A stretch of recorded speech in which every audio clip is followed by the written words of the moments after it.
सो अगली unit start होने जा रही है। यूनिट वन का ही नेक्स्ट लेक्चर जो है वो है income statement and statement of comprehensive income. Very very important, very important इसीलिए कि इंटायर सिलेबस में आपको ये टर्मिनोलॉजी बार बार देखने को मिलेगी। सबसे पहला क्वेश्चन मेरा तो आपसे यही है, क्या दोनों एक ही हैं या अलग अलग हैं? Income statement and statement of comprehensive income. सबसे पहले तो मैं आपसे क्वेश्चन अगर पूछने जाऊं, आपको अगर आंसर देने को मिले कि income statement and statement of comprehensive income are same thing और डिफरेंट थिंग, बस आपको इतना ही आंसर देना, डिफरेंट और सेम, जो आपको लगता है।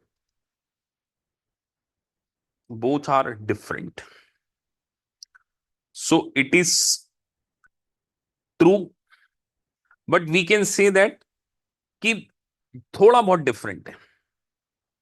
मतलब income statement is a part of comprehensive income statement, ये डेफिनेटली आपको कहना चाहिए कि सर इनकम स्टेटमेंट भी कॉम्प्रिहेंसिव इनकम का ही पार्ट है, लेकिन कॉम्प्रिहेंसिव इनकम में एक चीज और आ जाती है जो कि मैंने आपको प्रीवियस क्लास में बता चुका हूं कि सर, फिर से बोलिए, आप ये कह रहे हैं कि income statement is a part of comprehensive income, but comprehensive income में एक चीज और आएगी, वो है OCI, which is called other comprehensive income. अब अदर कॉम्प्रिहेंसिव इनकम क्या होती है वो हम पढ़ेंगे, थोड़ा बहुत तो हम उसको पढ़ चुके हैं। आपने प्रीवियस लेक्चर देखेंगे तो आपको उसमें ये सारी चीजें क्लियर हो जाएंगी। अभी हम इनकम स्टेटमेंट के ओवरव्यू को यहां पे डिस्कस करने जा रहे हैं, बेसिक लेक्चर है। तो आप एक बात नोटिस कर रहे हैं, उसमें क्या मेंशन है? Income statement, the income statement report result, result मतलब कहीं ना कहीं रिजल्ट। अब रिजल्ट एक दिन का होता है या साल भर का होता है? मैं आपसे पूछना चाहता हूं कि एक कंपनी अपना रिजल्ट बताना चाहती है कि हमने प्रॉफिट कमाया है, तो एक दिन का बताएगी या पूरे साल भर का बताएगी या फॉर द पीरियड? तो ऑब्वियस सी बात है सर, यहां पर क्या लिखा होगा? Over a period of time. तो एज ऑन नहीं, for the year ended. Income statement हमेशा कैसे बनाया जाता है? Over the period of time, मतलब पूरे एक इंटायर पीरियड का आपको रिजल्ट बताया जाए। अब आप देखिए, इनकम स्टेटमेंट में बहुत सिंपल सी बात लिखी है, क्योंकि सिंपल सा पहला यूनिट है। एक होती है रेवेन्यू, गेन, उसमें से एक्सपेंसेस या लॉसेस माइनस कर दे तो या तो आपका इनकम आएगा या लॉस आएगा। 11th क्लास से पढ़ रहे हैं सर। रेवेन्यू क्या हो सकती है? रेवेन्यू क्या है? आपने कोई गुड सेल किया, वो आपकी रेवेन्यू। कोई प्रॉपर्टी आपने रेंट आउट की है, वो आपकी रेवेन्यू। रेवेन्यू जो आप आपका मेन बिजनेस कर रहे हो, उससे जो ग्रॉस रिसिप्ट होती है, that is called revenue. Gain क्या हो सकता है सर? कोई प्रॉपर्टी मैंने सोल्ड आउट कर दी है, मुझे उसमें कैपिटल गेन हो गया। कैपिटल एसेट्स थी, उसको सेल आउट कर दिया, मुझे गेन हो गया। उस रेवेन्यू को अर्न करने के लिए जो एक्सपेंसेस किए उसको सब्सट्रैक्ट कर दिया, तो revenue plus gain minus expenses minus losses are net income. Day one से पढ़ते आ रहे हैं सर, इसमें कोई नई बात नहीं। लेकिन हमें थोड़ा USCMA के पॉइंट ऑफ व्यू से भी पढ़ना है, क्योंकि हमें एकेडमिकली भी चीजों को समझना होता है, तो एग्जाम थ्योरी बेस्ड भी है ना थोड़ी।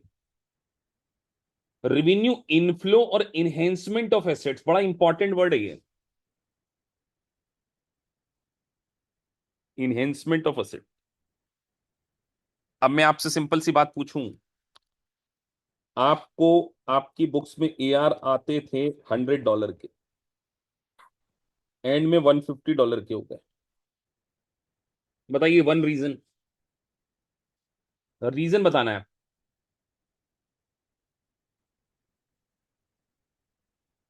100 से 150 हो गए सर फॉर द पीरियड। क्या रीजन हो सकता है इसका? तो सर हमने गुड्स क्रेडिट पे सेल किया, इसका मतलब इनहेंसमेंट ऑफ एसेट हुई कि नहीं? 100 से 150 आपकी एसेट हो गई है, तो सर ऑब्वियस सी बात है इनहेंसमेंट ऑफ एसेट। तो रेवेन्यू इनहेंसमेंट ऑफ एसेट्स के कारण हो सकता है, और एक सेटलमेंट ऑफ लायबिलिटी। अब सर ये बड़ा कमाल का वर्ड दिख रहा है हमको, settlement of liability from delivering of goods. मुझे आप बताइए, मैंने आपसे एडवांस में पैसा लिया है, एडवांस $5,000, ये लायबिलिटी कम हो जाए, जीरो हो जाए, तो क्या ये रेवेन्यू का रीजन हो सकता है? क्या दो रीजन हो सकते हैं? इस एडवांस को मैंने आपसे लिया था, 5,000 से जीरो हो गया, गिव मी 2 रीजन।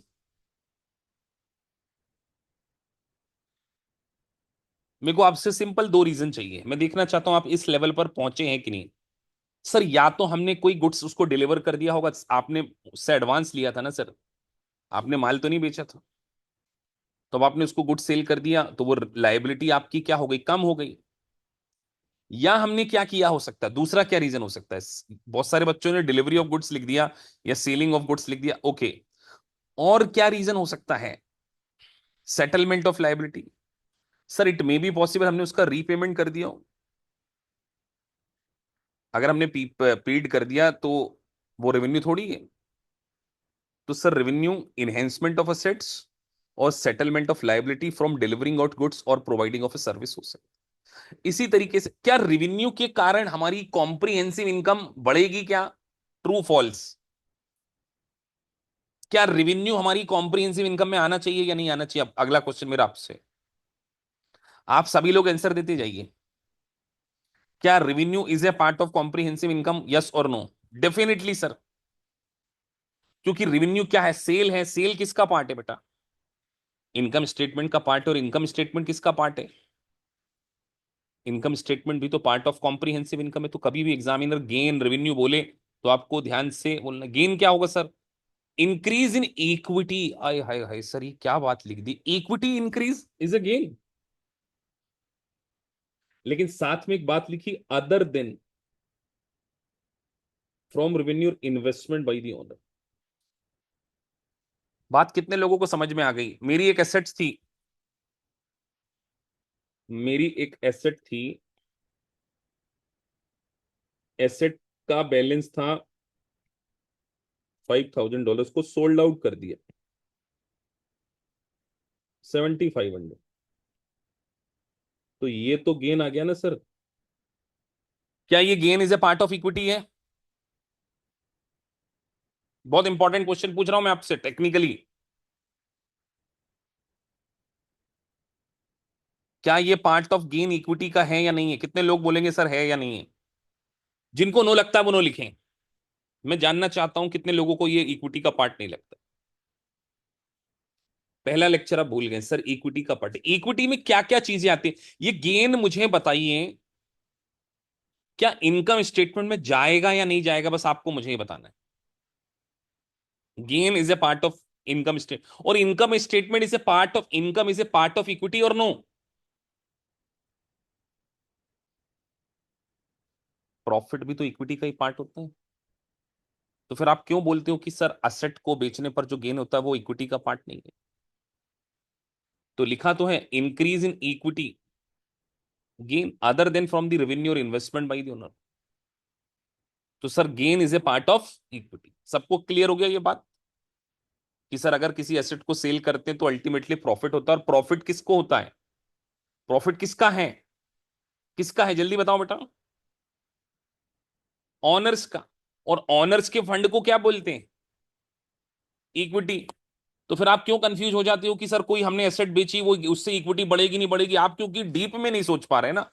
आपकी जो बुद्धि है वो बीकॉम वाली है बिल्कुल, आपकी बुद्धि वो सिंपल सी रटी हुई है कि सर वो पी एंड एल में कैपिटल में प्रॉफिट, बेटा ये यूएस गैप है, बस यही चीज के कारण आप दिक्कत में आते हैं। क्योंकि अभी क्लास में वीरप्पल को, क्या नाम का, मैं नाम गलत प्रोनाउंसिएशन तो नहीं कर रहा हूं, वीरपाल कौर ने लिखा था सर कि इक्विटी में नहीं जाएगा। शुरू में दिव्येश ने भी बोला कि सर गेन इक्विटी में से कोई लेना देना नहीं। मुझे जरा, आप सभी लोग आज आगे नहीं बढ़ेंगे हम, पांच पांच रीजन लिख के बताओ मुझे, पांच रीजन इक्विटी बढ़ने के और पांच रीजन इक्विटी कम होने के। I just want to check it out कि आप कहां स्टैंड कर रहे हैं, नहीं तो ये चैप्टर में मजा ही नहीं आएगा। जो रिकॉर्डिंग्स देख रहे हैं वो भी पांच रीजन इक्विटी के बढ़ने के और पांच रीजन इक्विटी के गिरने के लिख कर देख, पांच नहीं, या आप जितने सोच सकते हैं मैं देखना चाहता हूं। चैट प्राइवेट है, nobody can see your chat, तो you are free from my side. आपने give me 4 to 5 reason for increase of equity. अगर आपको एक पता तो एक ही लिखो, आपको, आप सोच पाते हो कि नहीं सोच पाते हो, मैं चेक करना चाहता हूं, बढ़ने की भी और कम होने की भी। Just write down.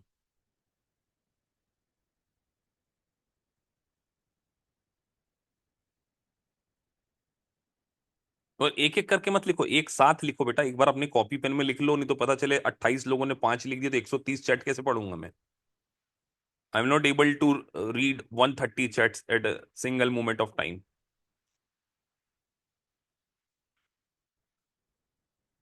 आपके माइंड को डेवलप करना है मैंने, सिर्फ पढ़ाना थोड़ी, पढ़ के पढ़ा दिया तो फिर शम्मी सलूजा सर की क्या जरूरत पड़ी, फिर तो सभी पढ़ा लेंगे।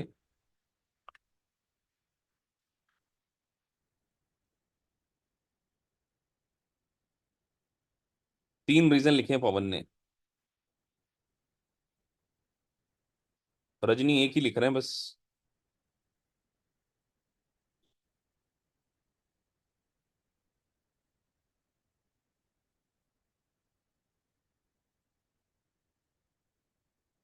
Gain, revenue, dividend.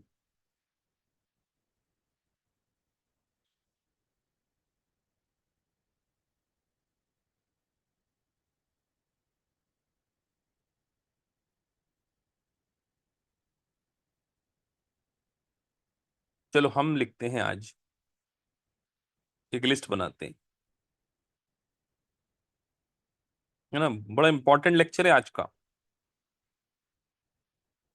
एक एक्सेल पे शीट बनाते हैं। बिल्कुल। सर इक्विटी का सबसे बड़ा रीजन इंक्रीज होने का, नंबर वन रीजन क्या हो सकता है सर? प्रॉफिट। मतलब सर किसी भी प्रकार का प्रॉफिट हो, इक्विटी बढ़ना श्योर है। प्रॉफिट। दूसरा रीजन सर, एक प्रॉफिट से डिफरेंट आप लिख रहे गेन, क्योंकि प्रॉफिट आपके लिए नॉर्मल वाला प्रॉफिट हो सकता है कि वो सर सेल माइनस कॉस्ट, है ना? गेन के लिए आप एसेट को सोल्ड आउट करते हैं। तीसरा, अगर मैं आपसे सिंपल सी बात बोलूं कि अगर मैं न्यू कैपिटल इशू करता हूं,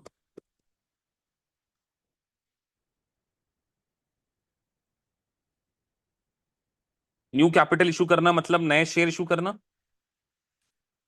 शेयर इशू, इससे भी मेरा इक्विटी बढ़ेगा because it's a part of equity.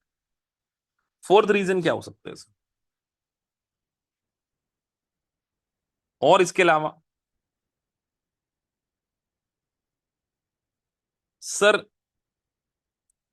अगर मेरी एडिशनल पेड इन कैपिटल, जो कि पार्ट ऑफ वही है ना, एडिशनल पेड इन कैपिटल भी तो कहीं ना कहीं इक्विटी में ही आती है, तो अगर मेरी additional paid in capital increase हो रही है, ये भी सबको पता होगा, पहला लेक्चर से है, तो भी मेरी हो तो प्रॉफिट हो गया, गेन हो गया।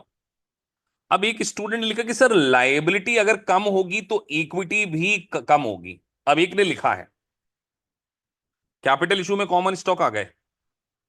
एक स्टूडेंट ने लिखा है कि सर अगर मेरी लायबिलिटी कम होगी, लायबिलिटी डिक्रीज होगी, हिंदी में लिख देता हूं, तो सर मेरी इक्विटी भी डिक्रीज होगी। कितने लोग बोलते हैं सर बिल्कुल सही लिखा है? ये बात जानना मेरे लिए जरूरी है। True false? मैं थोड़ी देर बाद आपको प्रूफ करके दिखाऊंगा, मैं तो जानना चाहता हूं कि आप लोगों को ये बात अभी भी पता है कि नहीं। कई बच्चे ट्रू में हैं, कई बच्चे फॉल्स में हैं। लिखते जाओ बेटा, अपन लिखो तो सही, ट्रू फॉल्स। लाइबिलिटी डिक्रीज मतलब इक्विटी इंक्रीज, अभी हम प्रूफ करके दिखाएंगे थोड़ी देर में। चलिए, कुछ बच्चों, अभी कई बच्चों को क्लियरिटी नहीं है, चलो तो हम ये लिखते हैं बेटा, equity plus liability is equal to total asset. ये तो सबको पता है ना डे वन से।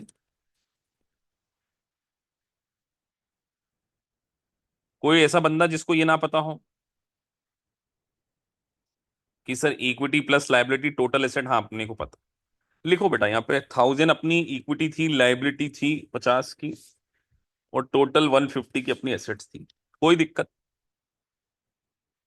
आज की डेट में अपनी इक्विटी 100 है या नहीं है? सबको मान रहे हैं कि अभी कोई चेंज नहीं हुआ तो 100 है, यहाँ तो सब अग्री करते हैं बेटा कि हाँ सर 100 है। कोई दिक्कत किसी को इस इक्वेशन में? कि सर 100 है, बिल्कुल बच्चों जैसे समझा रहे, 11th क्लास के बच्चे पढ़ रहे हो आप, ऐसा समझ लो।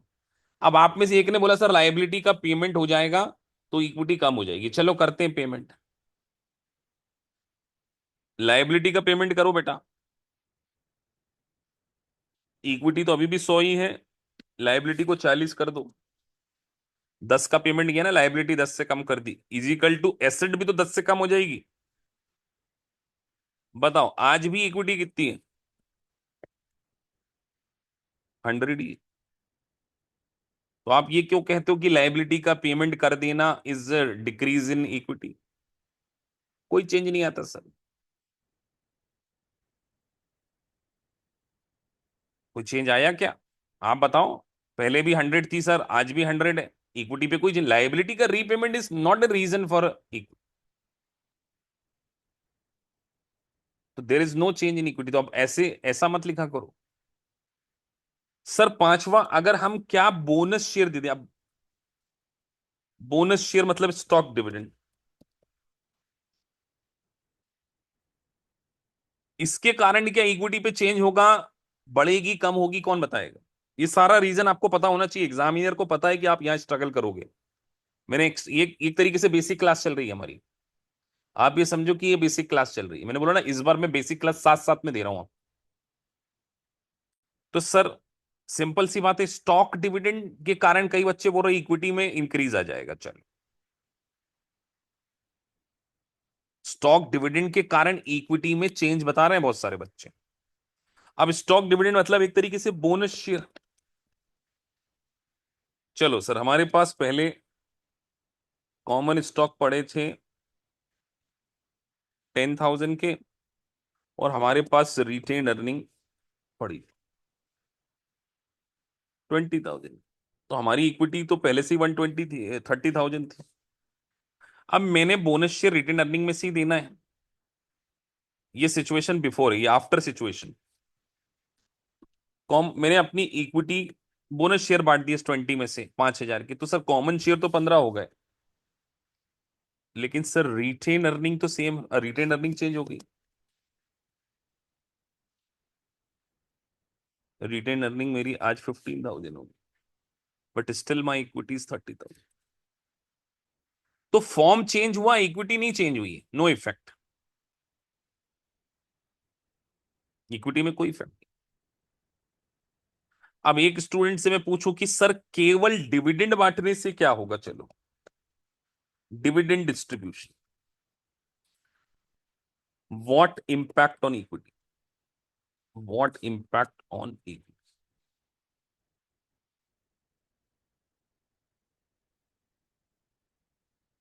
आपको बताना, decrease increase equity, I am asking equity sir, obvious सी बात है। ये मेरी पहली सिचुएशन थी, रिटेन अर्निंग, मैंने डिविडेंड बांटा है। तो लेट से मेरा डिविडेंड था, तो मेरा कॉमन स्टॉक पे तो कोई इफेक्ट नहीं पड़ेगा ना, डिविडेंड मतलब मैंने शेयर होल्डर को प्रॉफिट का डिस्ट्रीब्यूशन कर। तो मेरी रिटेन अर्निंग आज क्या हो जाएगी? कम हो जाएगी। लेकिन मेरी एक लाइबिलिटी बढ़ जाएगी अब।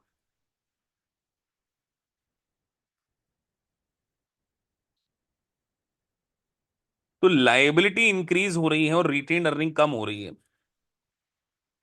तो टोटल तो आज मेरा बैलेंस शीट का 30 है, ये बैलेंस शीट का टोटल, इक्विटी का नहीं। अब मेरी इक्विटी कितनी हो गई यहाँ पे?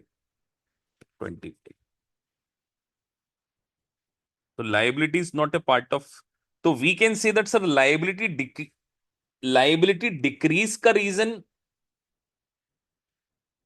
लाइबिलिटी डिक्रीज हो जाना का मतलब अकेले इक्विटी में चेंज होना जरूरी नहीं है। अभी हमने देखा ना ऊपर एग्जांपल, लाइबिलिटी डिक्रीज हो जाना, सर रीपेमेंट कर दिया लाइबिलिटी का, इक्विटी पे कोई इंपैक्ट नहीं पड़ा। लेकिन लाइबिलिटी बढ़ जाना के कारण मेरी इक्विटी क्या हो सकती है? डाउन हो सकती। लेकिन लाइबिलिटी इंक्रीज हो रही है और कॉरस्पॉन्डेंस एसेट भी इंक्रीज हो रही है, तो क्या इक्विटी पे कोई इंपैक्ट पड़ेगा? अगेन मेरा क्वेश्चन है आपसे, लाइबिलिटी इंक्रीज, उस कॉरस्पॉन्डेंस में, उसी के कॉरस्पॉन्डेंस में अगर एसेट भी इंक्रीज हो रही है, will it change my equity और no? Sir can I give the should I give the example? और आप समझ गए इस बात कि सर कॉरस्पॉन्डेंस एसेट बढ़ना कौन कौन देगा एग्जाम्पल कि सर उसकी कॉरस्पॉन्डेंस एसेट कैसे बढ़ सकती है लायबिलिटी बढ़ने के कारण? Just give me one example. Sir credit पे गुड्स बाय किया, लोन ले लिया सर आपने, लोन ले लिया, कैश भी बढ़ गया, इधर लायबिलिटी भी बढ़ गई, नो चेंज ऑन इक्विटी। तो आपको इक्विटी को समझना आ गया। अब एग्जामिनर आपको घुमा घुमा के पूछे स्प्लिट ऑफ शेयर,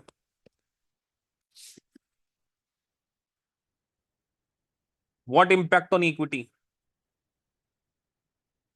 सर 2000 के नोट को मोदी जी ने तोड़कर, या उन्होंने तो बड़े कर दिए थे, फिर अभी डिमोनेटाइजेशन भी हो गया ना। क्या हो गया? डिमोनेटाइजेशन हो गया, क्या बोलेंगे इसको, रिवर्स डिमोनेटाइजेशन। 2000 के नोट को तोड़कर आपने 100 में बदल, 500 में बदल दिया। नो चेंज इक्विटी में, क्या चेंज आएगा सर? कुछ आया ही नहीं, कुछ गया ही नहीं। Split of share, no equity. Equity का मतलब ही क्या है? Net asset. इक्विटी में कोई इंपैक्ट नहीं। तो आपको रटना थोड़ी, मैं बार बार बोल रहा हूं एग्जाम थ्योरी बेस्ड है। मैं अपने कितने यूट्यूब वीडियोस अगर आप मेरे फॉलो करते हो, मैं उनमें स्टूडेंट को ये गाइड करता हूं कि एग्जाम एप्लीकेशन की है बेटा। कहीं किताबों में लिखा है कि ये सब जो मैं आपको बता रहा हूं, कहीं नोट्स में भी नहीं मिलेगा आपको इतना सब जितना मैंने आपको सब। You have to analyse. Sir net worth में कोई चेंज आएगा? नहीं आएगा सर। नेटवर्थ में भी कोई चेंज नहीं आने, कुछ आया ही नहीं सर। मेरे पास 2000 का नोट था, उन्हें मेरे से 2000 का नोट लेके बोले 500 के चार पकड़ो, नो चेंज। स्टॉक स्प्लिट के कारण कुछ नहीं पड़ेगा, डिविडेंड के कारण पड़ेगा, स्टॉक डिविडेंड। ये सारी चीजें मैंने आपको, और कुछ ऐसी चीज लगती हो जिसके कारण आप सोच सकते हो कि सर क्या इसके कारण इक्विटी पे क्या है? कोई भी ऐसा आइटम हो जो आपके दिमाग में आता हो। क्या मैं यहां पर एक बड़ा वर्ड लिख सकता हूं कि लॉस और एक्सपेंसेस अगर होंगे, इक्विटी ऑलवेज डिक्रीज?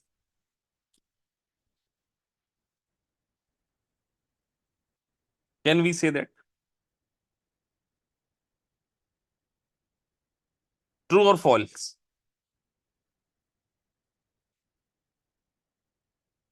कि सर लॉस और एक्सपेंसेस के कारण हमेशा इक्विटी कम होगा, और सर इनकम एंड गेन के कारण इक्विटी।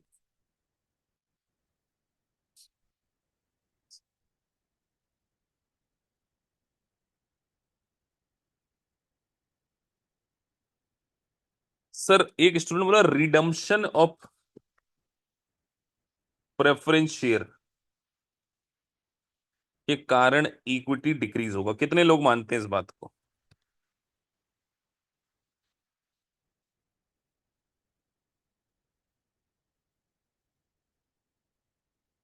मतलब हमने हमारे प्रेफरेंस शेयर होल्डर का हमारी पेमेंट कर दिया, हमने 10 साल के लिए प्रेफरेंस शेयर। ट्रू है सर। प्रूफ क्यों नहीं करते सर आप ट्रू बातों को? लो कर लेते हैं। इक्विटी प्लस,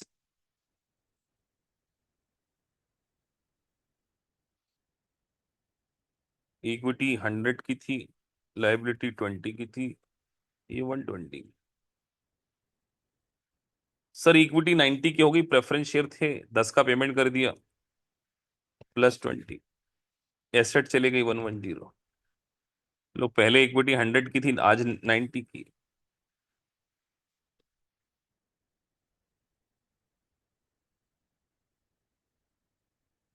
अगला क्वेश्चन आता, सर हम हमारे ही शेयर बायबैक कर लें,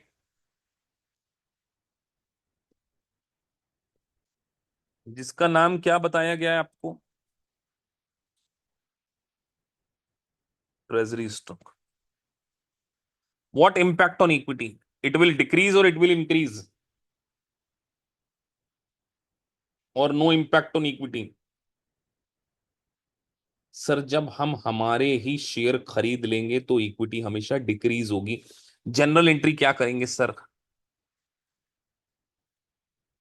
यार आपने अपने शेयर खरीद लिए तो आप एक ट्रेजरी स्टॉक को डेबिट कर दोगे। और ट्रेजरी स्टॉक हमेशा क्या होता है, इक्विटी के बैलेंस से माइनस। तो बायबैक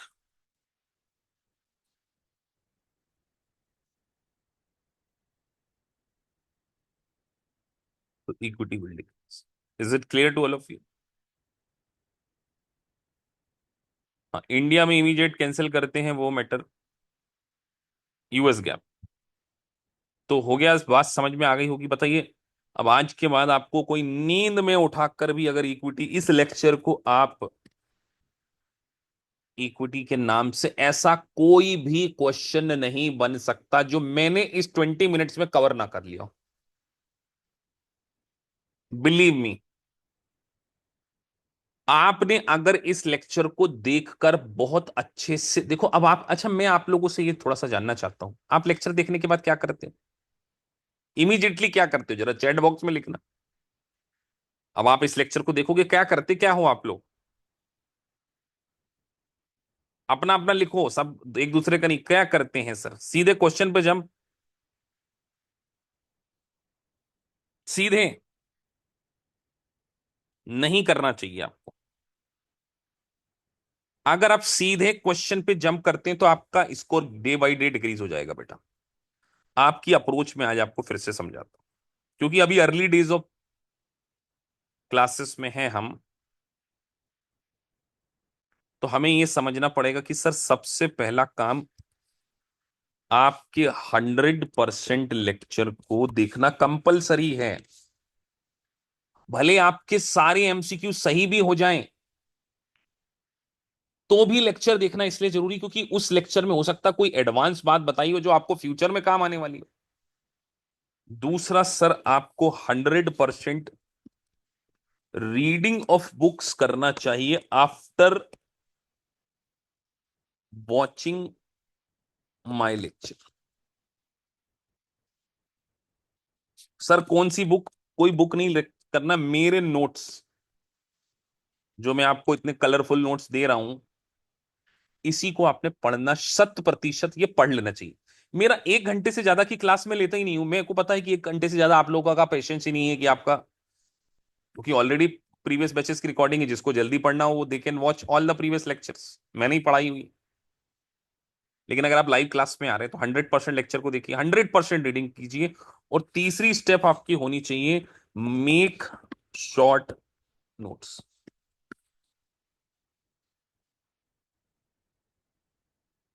और उसके बाद उसमें कुछ की टेक अवेज आपको बनाना चाहिए, की पॉइंट्स। और जब इसको प्रॉपर रियलाइज कर लें, फिर आपको आना चाहिए एमसीक्यू से, और एमसीक्यू से आप कुछ ना कुछ सेल्फ लर्न करेंगे। करेंगे कि नहीं करेंगे?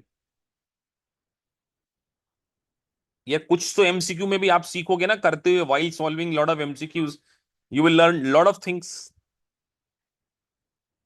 Yes sir. उसके भी की पॉइंट्स फ्रॉम एमसीक्यू। अगर ये 5 स्टेप आपने पूरी तरीके से फॉलो कर ली, आप कितने ही वीक स्टूडेंट क्यों ना रहे हो पास्ट में, मेरी गारंटी आपका पास होना श्योर है। क्योंकि जब इंसान मेहनत करता है ना, एक इंसान अगर मेहनत करने लगता है ना, तो मेरा बिलीव है कि कोई भी इंसान अगर हार्डवर्क करना स्टार्ट कर देता है, सरस्वती माता उसके ऊपर हाथ तक देती है, बोले यार ये मेरा बच्चा है, अब मेरी ड्यूटी, ये क्या था क्या नहीं है उससे मुझे कोई मतलब नहीं। ये मैं अनुभव से बोल सकता हूं। अगर इंटेलिजेंट स्टूडेंट ही पास हो पाते या लाइफ में सक्सेस हो पाते, तो मैं तो सबसे बुद्धू स्टूडेंट था, साफ बोल रहा हूं। I was not that much intelligent, सच बोल रहा हूं, ये सच्चाई। लेकिन मेरे को एक बात समझ में आ गई थी कि यार अपन हार्डवर्क कर सकते। ये बात मेरे को अपनी उस 2007 की जर्नी में सीए करते समय बात समझ में आ गई थी कि यार सर अपने पास एक ही पावर है, दिमाग अपना कम चलता, क्लियर बोलते थे 2007 तक। लेकिन 2007 से लेके 2013 तक इतना हार्डवर्क किया कि यूनिवर्स को भी समझ में आएगा कि नहीं यार इस बच्चे ने इतना पढ़ लिया है, इतना हार्डवर्क कर दिया कि अब इसको समझ में आना चाहिए और इसके इस नॉलेज को दूसरों को भी बेनिफिट मिलना चाहिए। तो मेरे को समझाने की कला भी आ गई। मैं कोई ऐसे थोड़ी बन गया टीचर। तो मैं आपको ये कहने की कोशिश कर रहा हूं, लेकिन मुझे पता है कि आप में से 90% हो सकता है बच्चे ये 5 बातों को नहीं दोहराते होंगे, क्योंकि आपके पास बहुत सारे एक्सक्यूजेस होंगे। एक्सक्यूजेस नंबर 1 होगा, सर मैं जॉब करता हूं या करती हूँ, सर मैं शादीशुदा हूं। एक हो सकते हैं ना, आप बोल सकते हैं सर मैं शादीशुदा हूं, तो महीने में 1-2 बार तो बीवी से लड़ाई में चले जाता टाइम, होता है ना, 2-4 दिन तो सर लड़ाई में चले जाते हैं। तीसरा, सर मैं मेट्रो में लंबे लंबे सफर करता हूं। ऐसे स्टूडेंट बहाने लेकर आते हैं कि सर मेट्रो, सर आपको क्या पता दिल्ली में मेट्रो में क्या हालत होती है। ये आपका क्वेश्चन हो सकता है। चलो दिल्ली में नहीं रहते सर, आपको क्या पता सर, आप तो कार में घूमते होंगे, आपको क्या पता है कि मुंबई की लोकल, ये सब सफर में जिंदगी में तय कर चुका हूं। इसलिए बता रहा हूं ना मैं आपको।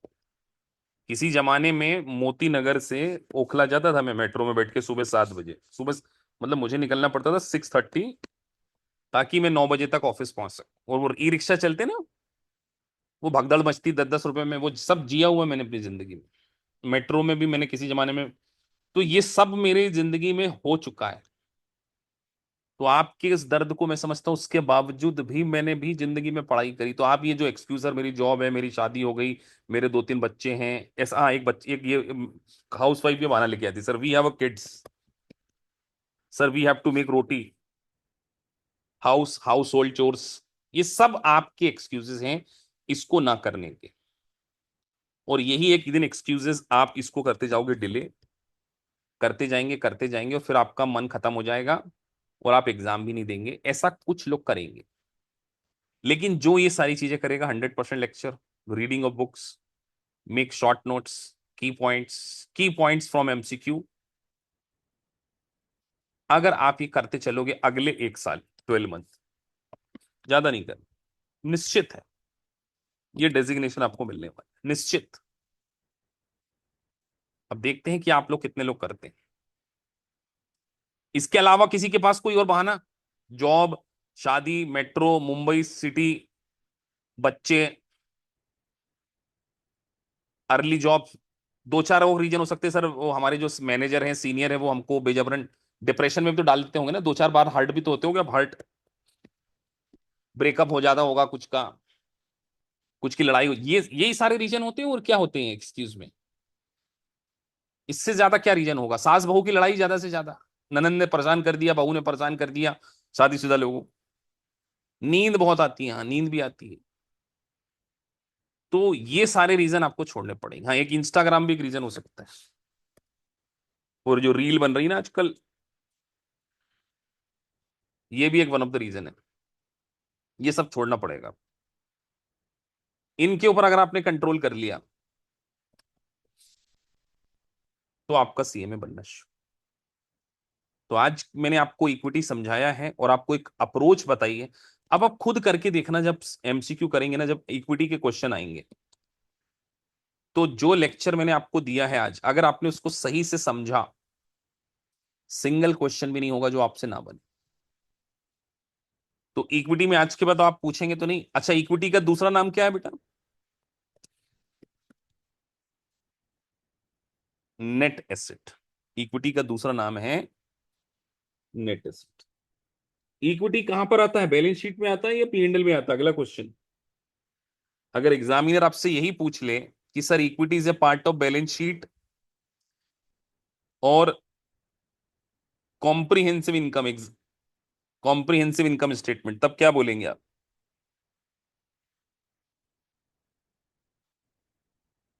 अच्छा एक और क्वेश्चन पूछता हूं, क्या कॉम्प्रिहेंसिव इनकम इंक्रीज होने के कारण इक्विटी में चेंज आएगा?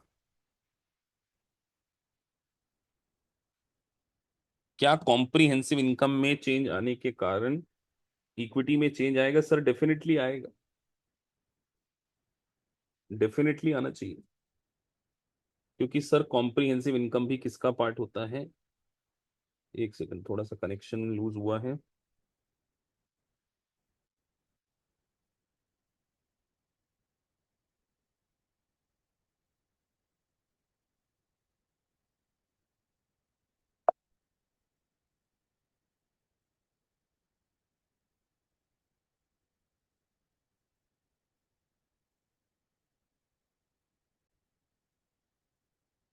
चलिए, so let's proceed further. So I guess आप सभी को ये बात क्लियर हो गई होगी, गेन इंक्रीज इन इक्विटी के कारण, इक्विटी में जो चेंजेस आते हैं वो गेन के कारण। अगला है expenses, outflow uses of assets और incurrence of liability from delivering of goods.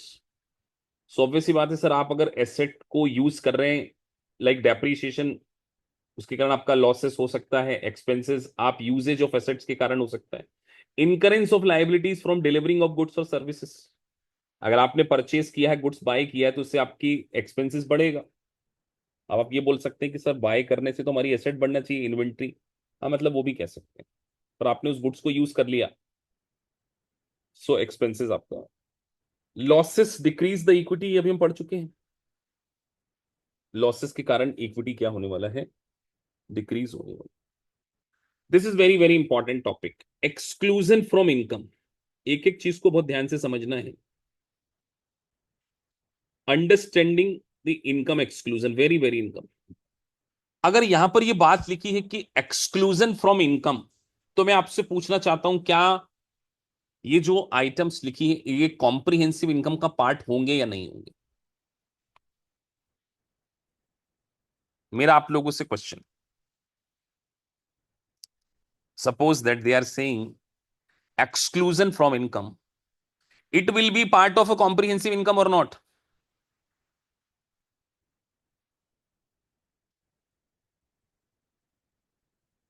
Definitely no, sir. If they are saying that exclusion from income, it means that it should also be exclude from the comprehensive income. तो ये comprehensive income का part हो ही नहीं सकते। one of them is transaction with the owners, तो whatever kind of transaction with the owners will not be part of equity, will not be part of will not be part of income statement. Give me one example of transaction with the owners, कि sir transaction with honours के कारण income statement में कोई impact नहीं आएगा। Give me one और two example जो आपको आना चाहिए, बाय डिफॉल्ट आपके माइंड में आना चाहिए। सर आपने सिंपल से तो बोला सर इक्विटी शेयर इशू करना, issue of shares, issue of shares के कारण इनकम स्टेटमेंट में कोई इफेक्ट नहीं आएगा। मैं आपसे क्वेश्चन पूछता हूं कि सर डिविडेंड, डिविडेंड डिक्लेरेशन का क्या इंपैक्ट इनकम में आएगा, income statement? These are interaction involving the company's owner that do not impact the net income. तो सर डिविडेंड का के कारण नेट इनकम में चेंजेस आएगा क्या, यस और नो आप लोगों को लिखना है। तो एक बात ध्यान रख लीजिए कि सर अगर हम डिविडेंड डिक्लेयर करते हैं वो इनकम स्टेटमेंट में नहीं आता है, वो रिटेन्ड अर्निंग में आता। तो क्या हम ये कह सकते हैं कि retained earning is a different thing, in income is a different thing? ये बात आपको क्लियर हो रही है? Sir retained earning is not for the current year, income statement is for a current year. हम इनकम स्टेटमेंट में बात करने जा रहे हैं करंट ईयर की। तो ट्रांजेक्शन विद ऑनर, इसका मतलब dividend declaration, issue of shares will not be part of income statement. Very easy. Second is very very important, किसी भी प्रकार का prior period adjustment,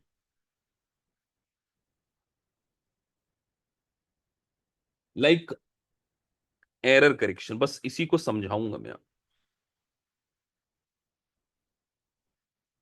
error correction, sir हमने डेप्रीशिएशन लगाया $10,000, बाई मिस्टेक एक accountant से $1,000 लग गया। ये बात थी 2024 की। हमें 2025 में पता चला कि जो लास्ट ईयर 9,000 से डेप्रीशिएशन कम लग गया है। ये बात हमें पता चली है 2025 में। क्या करना चाहिए? क्या करंट ईयर के प्रॉफिट को कम कर दें? मेरा क्वेश्चन आपसे ये,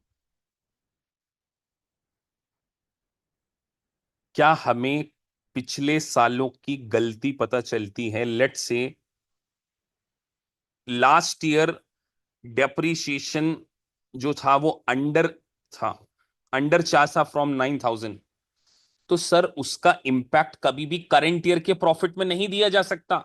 ये गलती इस साल की नहीं है। अगर हम इस साल 9,000 से प्रॉफिट को कम कर देंगे तो यूजर को लगेगा कि यार हमने 9,000 प्रॉफिट इस साल कम कमाया, जबकि हम पिछले साल ही प्रॉफिट बढ़ाकर दिखा चुके थे। तो सर ये इसका पार्ट नहीं होगा।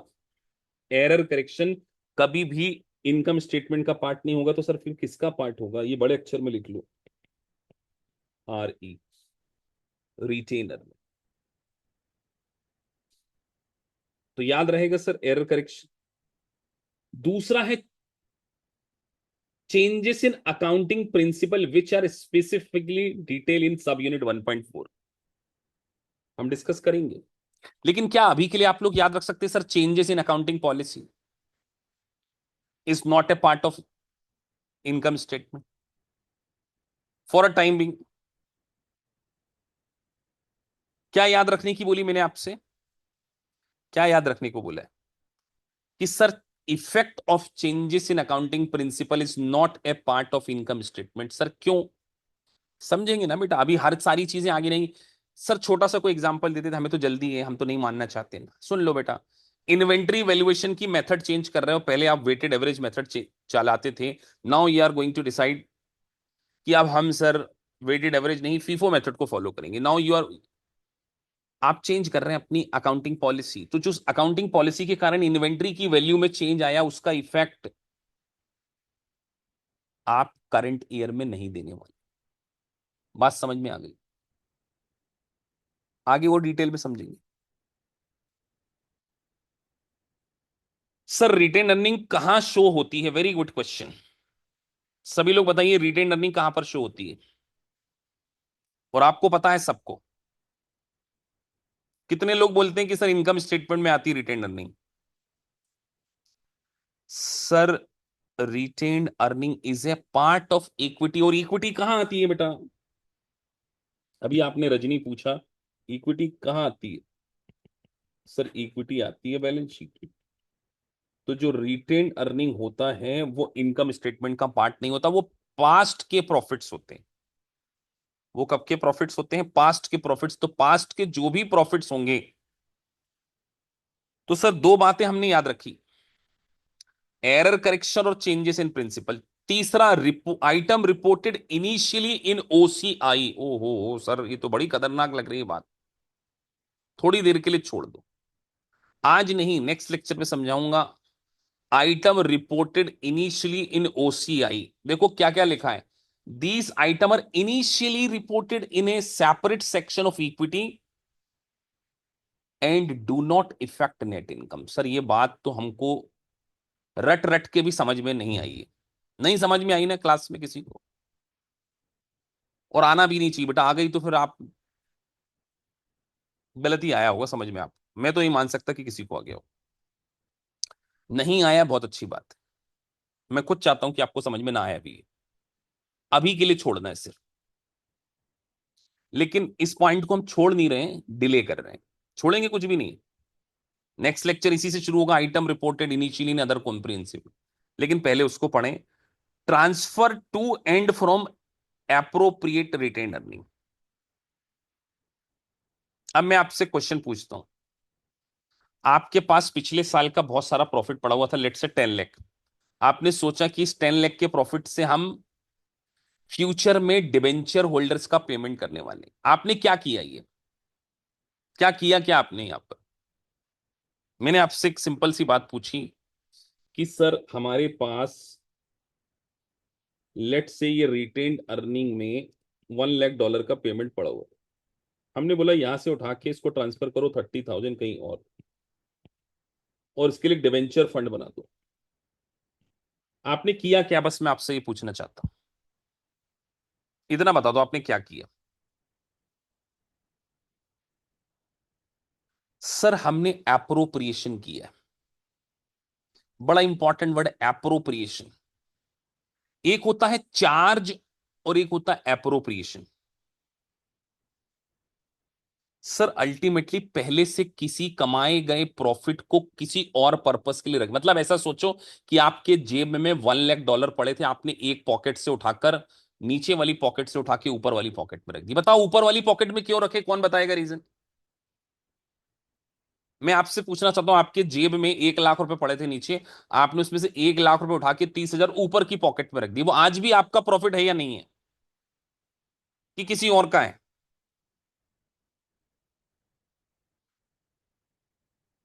सर वो हमारा ही प्रॉफिट है, बट हम उसको किसी स्पेसिफिक पर्पस के लिए यूज करना चाहते हैं। तो क्या उसको इनकम स्टेटमेंट में आना चाहिए, appropriation from the retain earning? क्या उसको इनकम स्टेटमेंट में लिखना चाहिए कल? सर इस साल तो कमाया ही नहीं, वो तो पीछे का प्रॉफिट था, किसी स्पेसिफिक पर्पस के लिए हमने उठा के रखा है बस। तो बेटा जब लिख रहे हैं transfer to and from appropriate retain the this pertain to reallocating earning with retain earning that do not influence net income. तो एप्रोप्रिएशन के कारण किसी भी प्रकार का नेट इनकम में कोई चेंज नहीं। अब सर वो जो तीसरी बात है उसके लिए कम से कम 25-30 मिनट पूरे लगेंगे, 30 मिनट लगेंगे।